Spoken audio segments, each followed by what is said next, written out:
Hello and welcome everybody. We're glad to have you here with us today. Let's go through a couple of quick introductions before we dive into the future of work. Catherine, let's start with you. Great, thanks Ahmed. Catherine Sharp from Enliven, and I work with small to mid-sized businesses and working on their digital maturity and their businesses. Excellent. The exciting world of digital maturity, as we know, is ever changing, especially now. And so I'm sure we'll have some interesting comments coming from you, Catherine. Mumtaz, how about yourself?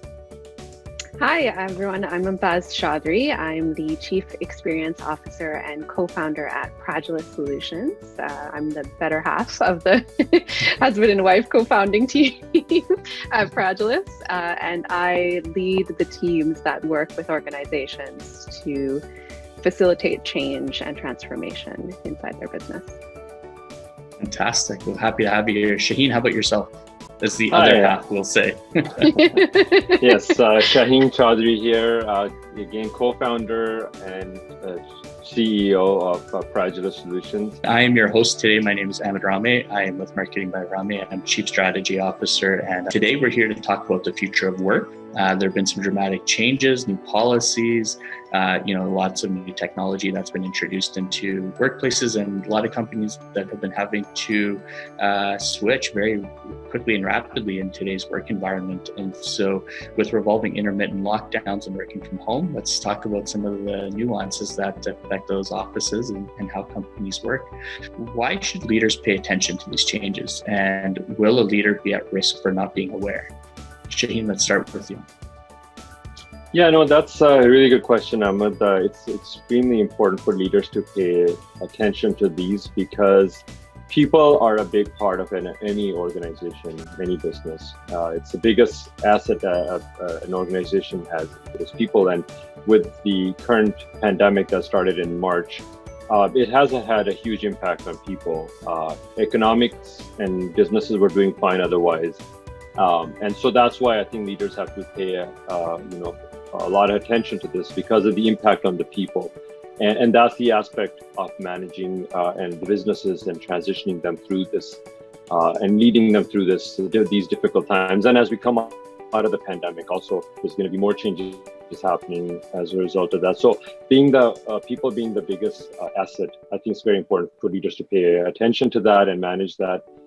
So that they are actually able to successfully navigate these difficult times and come out on the other side. Mumtaz, what are the major changes you've seen in the workplace or in the workforce? So the pandemic has accelerated change in a way we could not have imagined even at the end of last year. I mean, for starters, we had to rapidly transition knowledge workers to remote work. Knowledge workers are those, of course, whose job involves handling or using information. It's a term that was coined by the management guru Peter Drucker. And so not all workers, of course, can work from home because of the physical nature of their work. And so those were deemed essential services, and they had to adapt the way they work and interact with their customers or suppliers. Those who work in banks or retail sectors and process customer transactions, for example, had to make changes to their branch or retail locations, such as physical signage, plexiglass separators, masks, PPE, right? And for those who work in manufacturing, they didn't have a choice, right? They don't have a choice because they work with specialized machinery, equipment, lab equipment. So they had to adapt and change the factory floor to make it safe for their teams. Mm-hmm. So businesses, I would say, are struggling to understand which of these pandemic effects will be temporary and which are going to be permanent. But one change that's all but certain to last is that employees will be spending more of their time working from home. Interesting. You raised a contrast here between knowledge-based workers and frontline workers and those that, cannot leave their physical space of work and work from home or another location. And so how do you combat that within the organization? How are you seeing, is there a cultural split or a cultural divide? Do you see people's reactions being different? I think of, for example, at a bank where you might have tellers who are on the front line who obviously need to be in a bank. However, you might have administrative staff that don't need to be physically at their location, but yet they're are doing similar functions or roles in the work that they're doing, but obviously in different places. Mm-hmm. So I think leaders are having to embrace some form of hybrid work model. And largely that's going to affect knowledge workers, people who have the ability to take their work from home. They don't have to work with specialized equipment or machinery or have to be on site for work. So right now, employers are managing it in different ways. Some have given employees the permission to continue working remotely at least until 2021. Shopify and some of those big tech companies in Silicon Valley come to mind there. Others have recalled their staff to the workplace on different schedules and in staggered groups to adapt to that. And others are leaving it entirely up to individual workers to decide where to base themselves.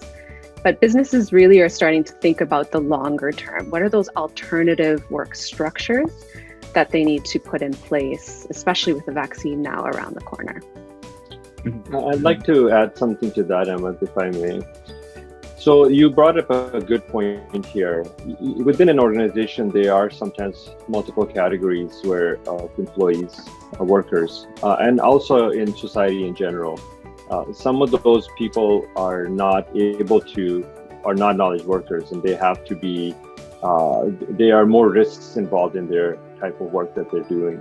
And some of the workers have also been affected in ways where the businesses cannot actually their business activity has actually completely shut down in that area. As an example would be the travel and the airline industry, or the restaurant and tourism industry in a place which is going through a lockdown. The people are disproportionately affected in those areas. Knowledge workers for the most part have been able to use technology and continue being productive and delivering what they're supposed to be doing. But sometimes within an organization like banks are a good example. We have tellers or frontline workers that are interacting with customers. I think leaders have to really be mindful and be aware of that and pay attention to the concerns that are coming up from those workers. I actually talked to a vice president of a bank here in Canada, and this is an example they were using, is that a lot of the people that have, that are, especially when this started, the tellers at the different branches, when the branches were open, they have to provide these services. So the leaders have to pay a special attention to them and, regularly communicate and checking in with those teams, and maybe sometimes even at individual levels, perhaps middle management getting involved in that to make sure that everybody's comfortable, their concerns are being heard and addressed. Mm-hmm. Interesting. Catherine, what are you seeing on your end? Have you encountered this in any of your work as of late? Well, I think what's interesting is kind of what Mumtaz is saying about like going forward, there being kind of the hybrid for some, but there's also some that took the opportunity to actually declare themselves as a digital first company where they were going to work completely remotely to sort of generate some equity as well within the workforce. And again, this is for businesses that can take that model, but instead of having it be sort of where there was that option to have it hybrid, they've just decided to go. So in some of the higher tech companies, that's the direction. They were already looking into that and thinking about that, but now with the pandemic, they've decided, and even past that now are making that decision. It'll be interesting to see how that plays out after the pandemic and as they continue to have that model, but that's what I'm seeing.